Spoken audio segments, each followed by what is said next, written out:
Yo guys, what's going on? It's Acez here today with another video. In today's video, we're going to be checking out the patch notes for patch 16.1.3. We have massive AI changes. I have actually read all of the patch notes already, and this is an insanely good patch. And if you've been avoiding PvE because of the massive AI swarms and other things AI related, whether they're beaming you through fog or they're just instantly killing you or killing you through cover, a lot of that stuff has been addressed in this patch. And if that's the reason you've been avoiding playing Tarkov recently, I would highly recommend you stick around for the video, check out what this patch has to offer, and definitely get on Tarkov later and try it out for yourself. Do me a favor, make sure you're dropping a like on this one. Of course, consider subscribing to the channel for more Escape from Tarkov content. Real quick, I know we've been a little spotty on the uploads. I'm not going to lie, recently I kind of injured my shoulder and haven't really been able to play any Tarkov. I just kind of got back into it last night when I saw this patch dropped. I explained all that in an episode of Uncut and Hardcore that's releasing tonight, episode 66. If you guys are interested in gameplay from me, head over to the Acez TV channel. That's where I'm uploading all that stuff. We have just pretty much made Acez EFT, this channel, largely informational because a lot of you guys rather see that than the raid stuff. So I push you to the other channel for the raids, keep you here for the info, get you in and out. Everybody has a good time. So let's hop in. Let's start with the changes. There's only a couple of them, but there are some fixes towards the very bottom of the patch notes that we definitely need to talk about. There's a huge one when it comes to transiting when on BSG servers, something that I was curious about in the last patch, in our last video, and they've addressed it. Let's hop in. So the first change, they have changed the season to spring. I did play a little bit last night, and I gotta say, I kind of missed the foliage. You know, I love snow and Escape from Tarkov, and I really didn't get to play it that much. I've been extremely busy and also injured with this arm, and, you know, throughout the entire winter season in Tarkov, be it was very short, in my opinion, I didn't get to play it that much, but hopping back into woods last night, I was like, damn, this really does look nice. And being on the BSG servers on PVE, having, you know, 120 FPS with greenery everywhere, it felt amazing, and it felt like old Tarkov. So I'm actually more than happy to have spring back and seeing some green around. So the next one here, disabling the less optimal technology of transparent object rendering. This is just to help your performance on every single map. Optimize the technology of flashlights and lamp illumination rendering. Now, I do not know if this was mainly a fix towards being able to absolutely blind people in PvP and then turn off a certain setting where you could see through your own flashlight perfectly. I saw clips, it was disgustingly broken, and I hope that is what got fixed there. Added the ability to change DLSS in raids. So I don't know if they have like 100% an option for DLSS 4 yet,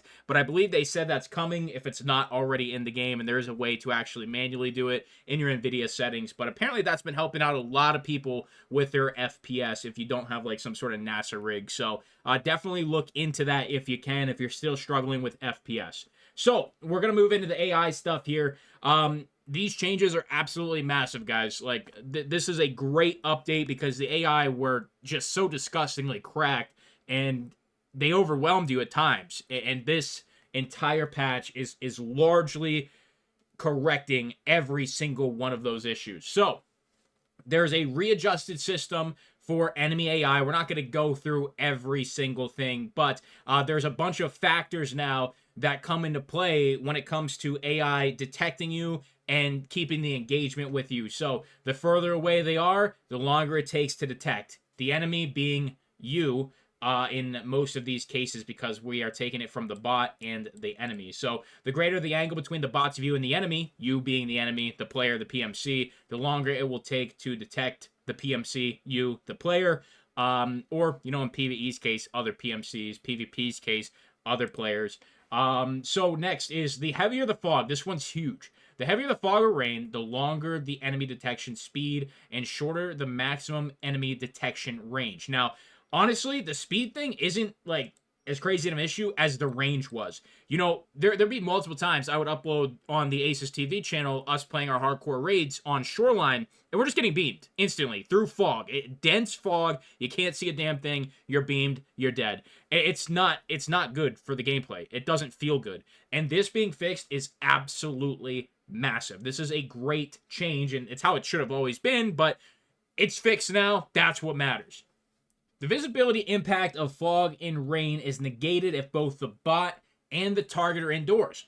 Perfect. Don't have any complaints about that unless there are lighting issues. Sometimes there was issues on interchange when it was foggy and rainy. I believe also in the resort on shoreline, sometimes there'd be issues. So assuming that indoors is okay and there's no visibility issues, this is fine. The detection speed is non-linear at very close ranges. The impact of angle is much smaller than at further ranges. Makes sense. Visibility reduction is combined from all of these factors. All right. So I thought this one was interesting. If you're standing, you get detected faster than if you're crouching. And then if you're prone, it's the least amount of detection out of all of them. They're probably still going to detect you relatively quickly, especially if you're just in the open and there's no rain, there's no fog. But I just thought it was interesting that they have gone as far as even doing this, which it makes sense. The crouching, if it's in like a corner or something, I can understand it. But if you're just, crouched, prone, or standing in the middle of a street, I don't think there should be any impact to the detection speed. You'd be able to see that plain as day. But obviously, this is a video game, and we can't fine-tune literally everything.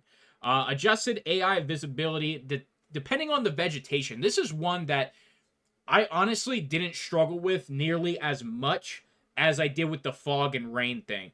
But now there has to be like an actual line of sight for you to be killed through vegetation. Now it does say here, except for Zerachi, which kind of makes sense, Bird Eye and the BTR. I don't know if I necessarily agree with the Bird Eye one. I mean, Bird Eye is so goddamn overpowered already. The BTR is fine. I don't really care. Zerachi, like I said, also I don't really care. But Bird Eye, it kind of sucks, but it is what it is. At least it's only Bird Eye and not literally everything. So definitely an improvement for sure. So some of these next ones coming up are very interesting. Common AI of all difficulty levels. So if you guys don't know what that means, there are different levels of scavs. And I don't know if the systems have changed, but the way it used to be is there was literally different health pools. They would spawn with better gear. They would have higher aggression. Some of the like tier 3 scavs, I don't know what they were actually called, heavy scavs, tier 3 scavs, some of those dudes were absolutely cracked. But all difficulty levels in the AI, sniper scavs, raiders, rogues, and bosses, guards, excluding bosses, now always switch to single fire if fighting at long range. If in close range, they can switch to full auto if their weapon has the option. This is really good because there would be times where if you are, scoped in, you have an AR, you have a scope on your rifle, you're at 200, 300 meters, a relatively long distance in comparison to the bots having weapons that probably don't have, scopes on them. They would just full auto you. And yeah, there's going to be some instances there where if they're full autoing you and they're already locked onto you, a stray bullet can easily hit your face and you're done. You're out of the raid. You're in the menu. So this is a great change in my opinion. I was playing last night. I didn't fully experience it. I didn't really run into too many AI on woods because, well, these changes. I wasn't getting swarmed. I wasn't getting overrun. So I can't really say how this has affected me. But if you guys have experienced this one specifically, let us know in the comments how it's treating you. It sounds really good on paper. Reduce the distance at which bots relay information. This is the one that you've been looking for, especially for your interchange raids and your customs raids. Previously, if a bot saw an enemy or lost contact with a spotted enemy, they would report it to other bots around him. This created too much AI pressure on the player, with groups of bots cooperating and attacking the player in cover. This adjustment, the information relay, has been reduced to 50 meters if a bot is not in a group. However, AI scavs can group together, which the case of information is relayed to a further distance. So here's the thing. 50 meters might sound like a lot, but it is not a lot. So on interchange, it's still going to maybe feel a little kind of meh, but as we continue to go through these patch notes, you're going to see that there are additional things put in place that scavs do not continuously spawn. So even though the information relay on some maps is still going to feel pretty small, and it's still going to feel like they are actively telling each other where you're at and they're coming towards you, other maps, it's going to feel really nice, and you're not even going to notice additional waves of scavs coming in. So, 50 meters, depending on the map, can be seen as a very large radius, especially on a map like Factory, but overall, 50 meters is relatively nothing on most maps. So this is a massively good change. So this next one, I actually didn't mind the suppressive fire from scavs. It felt actually kind of more realistic and more intense, but if players were getting killed through thin surfaces, like, I don't know, in customs, there's those really thin tin huts, or, you know, maybe you're hiding behind wood. If players are dying to suppressive fire from an AI, yeah, that's ass. Like, I haven't experienced it, but I would be kind of pissed. So, as we read through, they can no longer use suppressive fire at all. Now, the raiders, rogues, and bosses with guards still can. Previously, AI would, you know, give you suppressive fire if you're behind a cover. Accidental kills through thin cover with suppressive fire created the feeling that the AI was always tracking you through walls, which led to a mostly negative game experience. I completely agree with the thought process here. I just didn't experience that personally. If I would have, I definitely would have been pissed. But at the same time, some of those suppressive fire incidents felt really intense and kind of felt good. It genuinely kind of felt good. So that one, it kind of sucks to see it go, but at the same time, it's just going to feel like normal Tarkov again. It was there very briefly, and it's fine that it's going, but there was certain occasions where I felt it actually added to the experience. Increase the temporary AI accuracy loss when being hit by 30%. Bot spawns can no longer be used too frequently. This one's big. If a bot spawn is not blocked by a nearby player and has been utilized already, it will have a continuously increasing availability timer. So this right here means no 70 kill raids on interchange and customs anymore, guys. Like, this is going to severely help you out with just being swarmed constantly because, you know, maybe at the beginning of a raid, yes, you have to fight maybe 8 scavs. You know, it might be a lot at first, but as these timers increase, you're going to be able to move out of that area. Yes, there's still going to be stuff that spawns in occasionally, but it's not going to be like you're playing COD Zombies. So it's a definitely, you know, it's a good change. And adding on to this, a singular player will no longer be the trigger for too many bot spawns, and a particular player is very successful at killing bots within a single raid. The system will no longer maintain a dynamic rate and create a constant influx of bots. A singular player can be the trigger for a random number of enemies, but no more than a certain value, which that value is not listed, but I can guarantee you no more 50 to 70 kill raids. Common AI of all difficulty levels, including sniper scavs, will no longer be the first to shoot at long range. This is a very interesting change that I think is good.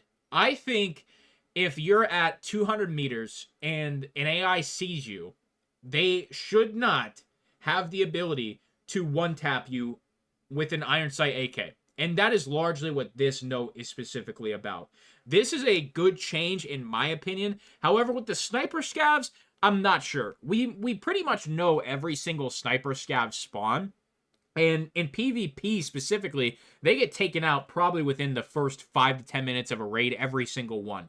For PvE, the sniper scavs, they're still incredibly easy to kill, especially if you're running tracers. I mean, it's incredibly easy to lock onto them and just fine-tune your tracers until you're hitting them in the head. So, while I agree with this on most AI, I think sniper scavs could have been excluded from this, but I honestly don't mind, especially on maps where the sniper scavs are lootable. It's just free loot, and especially in my case in the hardcore series, which we've been playing, you know, getting a free sniper or sometimes even just a free scope and some ammo, I'm all for it.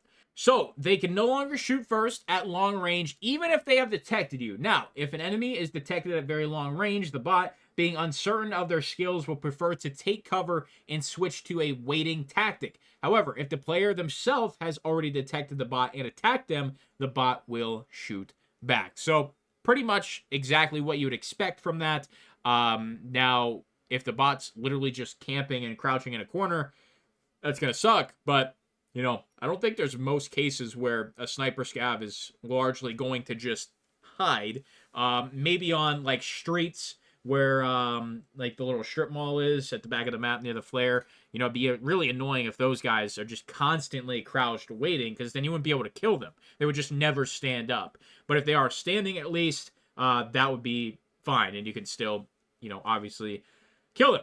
So, Improved the AI positioning system. This will help to improve their behavior in a group and reduce the number of situations in which bots are moving too close to each other or occupying the same cover. With this system, we'll be able to fix bugs related to bots colliding with each other more efficiently. So that sounds fine with me. Now, full transparency, I did not actually read all of these fixes. There's only one fix that I cared about reading. So if there's other stuff in here, I'm going to find it out together with you. But this last one, we're actually going to start here. So if you guys want to head out, this is probably the most important fix, at least in my case. Like I said, I haven't read all of them, so I could be completely wrong here. But transitions between PvE will now take into account the online-offline mode the player selected before starting the first raid. So what this means, at least how I'm interpreting it, I haven't tested it yet. If you select that you're going to play on BSG servers and you transition, you are going to go into another raid on BSG servers. What it previously was doing is if you went in on a BSG server and you transited, it would take you into a local raid. So now, if you are just constantly on BSG servers, that's great. That's phenomenal. That's going to allow you to do your marathon runs on constant FPS. It's going to be amazing.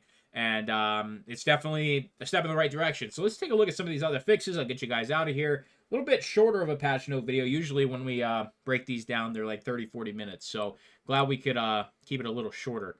Fix an issue where the thorax hitbox would not receive damage if a bullet had penetrated the arm before hitting the thorax. So I believe this is with canted sights, as your arm would kind of just go straight up. And it was basically allowing you with no armor to tank like 10 shots if they all hit your arm. It was broken. Fixed numerous minor bugs related to bots, movement, getting stuck, positioning, target visibility, and shooting. Hey, we love it. Fixed several issues that were caused by bots to pass through closed doors. The door interaction system will now be adjusted in the future, and they are going to monitor the related issues if they arise. I feel like they've tried to fix this before, and it's never really worked. Sometimes the AI still just slides through. If that's completely fixed, fine. Typically, the way that they would run through the doors as they were closing, they would power slide, and they'd still be extremely easy to kill, so it wouldn't really be too much of an issue. Next one is just some fixes with the transparent geometry rendering when you are looking at it through smoke, water, fire, and fog. Fix the cause of a sharp sound when equipping headsets during strong wind. Didn't know about that one. That does not sound too fun. Fixed a 100% chance of arm fractures after failing a QTE in the gym. Fixed the volume balance of bullets hitting the player. Fixed the incorrect reverb in some areas of interchange. Fixed the cause of missing BTR driver tasks for some players who have fulfilled all necessary requirements in PvE. Fixed the cause of error 228 while dragging items in the stash after upgrading the game edition. Fixed the cause of missing unheard edition bonuses for some players. Wow, there was still people dealing with that. That's actually insane. What's it been, like 8 months or something? Dude, it might even be... When did we get PvE? Wasn't it like fucking end of April or something? I can't remember, man. It's been a minute. Fixed an issue with the NFM helmet not blocking damage to the back of the head, and we already talked about the transition. So that is the patch notes, my friends. I would highly recommend you try out some of these AI changes. Maybe interchange will now be playable on PvE. Very exciting stuff. Guys, do me a huge favor. Make sure you are dropping a like on this video so more Tarkov players that enjoy PvE can see it and get back into the game when it comes to enjoying their favorite maps and not getting swarmed by AI. Of course, make sure you're subscribing to the channel. We're still climbing up to 30,000 subs. I know we're not playing and uploading every single day, but I do want to continue to bring you the news and have more of my fellow Tarkovians see it. And of course, if you want raid gameplay from me, head over to the Acez TV channel. We are still working on getting 1,000 subs over there. We haven't even hit 300 yet, so we could definitely use your support. I'll see you guys in the next video. I'm out.